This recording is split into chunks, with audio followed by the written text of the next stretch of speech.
Bismillahirrahmanirrahim. Assalamualaikum warahmatullahi wabarakatuh. Pada kesempatan kali ini saya beserta dua rekan saya akan mempresentasikan satu bab materi dari perkembangan dan bimbingan peserta didik. Nah, saya Khalilullah dan dua rekan saya, yang pertama Nur Fatima dan yang kedua Siti Alia Azhari. Dengan judul di sini perkembangan, kemandirian dan penyesuaian diri dari peserta didik. Baik, jadi di sini yang pertama saya akan menjelaskan terkait dengan pengertian. Nah, pengertian dari perkembangan kemandirian dari peserta didik yang pertama, menurut Chaplin, kemandirian atau otonomi adalah, di sini kebebasan individu manusia untuk memilih, untuk menjadi kesatuan yang bisa memerintah, bisa menguasai dan menentukan dirinya sendiri. Nah, kemudian kemandirian juga adalah di sini usaha untuk melepaskan diri dari orang tua dengan maksud untuk menemukan dirinya melalui proses mencari identitas ego, yaitu merupakan perkembangan ke arah individualitas yang mantap dan berdiri sendiri. Gitu. Nah, kemudian di sini ada pun bentuk-bentuk kemandirian. Nah, di sini menurut Robert Huffington. Nah, di sini jadi kemandirian itu emosi. Kemandirian emosi yaitu kemampuan mengontrol emosi sendiri dan tidak ketergantungannya kebutuhan emosi orang lain. Kemudian kemandirian ekonomi.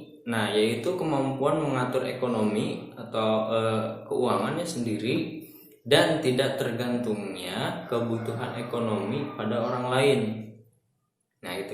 Kemudian berikutnya kemandirian intelektual, yaitu kemampuan untuk mengatasi berbagai masalah yang dihadapinya. Kayak gitu. Kemudian yang terakhir di sini kemandirian sosial. Nah, yaitu kemampuan untuk mengadakan interaksi dengan orang lain dan tidak tergantung pada aksi orang lain. Nah, yang terakhir di sini tingkat dan karakteristik dari kemandirian. Nah, yang pertama itu tingkat impulsif dan melindungi. Yang kedua itu tingkat konformistik.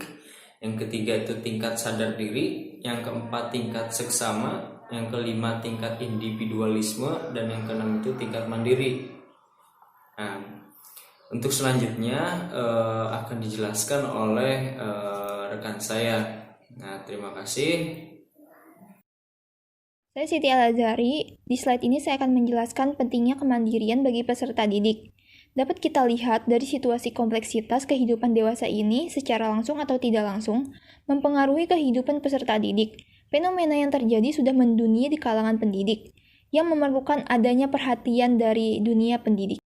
Kemandirian sangat berpengaruh untuk membentuk kepribadian seorang peserta didik, supaya untuk melatih seorang individu untuk bersikap tidak tergantung kepada orang lain.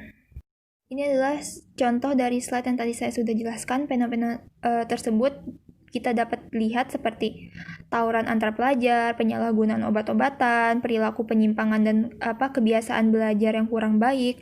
Hal ini dapat mencerminkan bahwa anak tersebut tidak mandiri dalam hal belajar. Di slide ini saya akan menjelaskan perkembangan penyesuaian diri peserta didik. Penyesuaian diri ditinjau dari beberapa sudut pandang. Yang pertama, penyesuaian diri sebagai adaptasi. Penyesuaian diri lebih berpengaruh pada fisik, fisiologi, atau biologi yang dengan adanya hubungan kepribadian individu dengan lingkungan.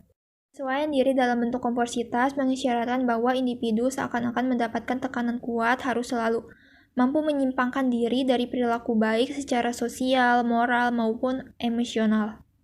Menyesuaikan diri sebagai usaha penguasa kemampuan penguasa dalam mengembangkan diri sehingga dorongan emosi dan kebiasaan menjadi terkendali dan terarah. Baik, selanjutnya ada macam-macam penyesuaian diri. Yang pertama ada penyesuaian diri personal, penyesuaian diri yang diarahkan kepada diri sendiri. Yang kedua ada penyesuaian diri moral dan religius, kapasitas untuk memenuhi kehidupan secara efektif dan bermanfaat dalam kehidupan yang baik dari individu.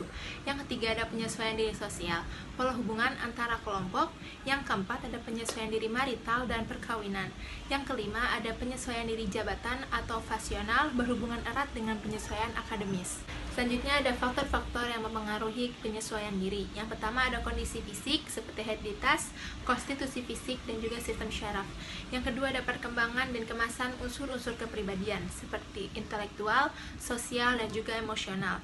Yang ketiga ada unsur penentu psikologi seperti pengalaman, proses belajar, dan juga kebiasaan. Yang keempat ada kondisi lingkungan seperti sekolah, keluarga, dan juga masyarakat. Yang kelima ada unsur kebudayaan, keyakinan, dan juga agama.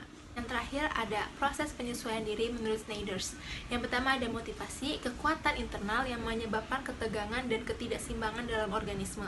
Yang kedua ada sikap terhadap realitas, sikap yang sehat terhadap realitas dan kontak yang baik sangat diperlukan pada proses penyesuaian diri. Yang ketiga ada pola dasar penyesuaian diri, penyesuaian yang terjadi dalam sehari-hari terdapat suatu pola dasar penyesuaian diri. Terima kasih, mungkin sekian dari kami. Wassalamualaikum.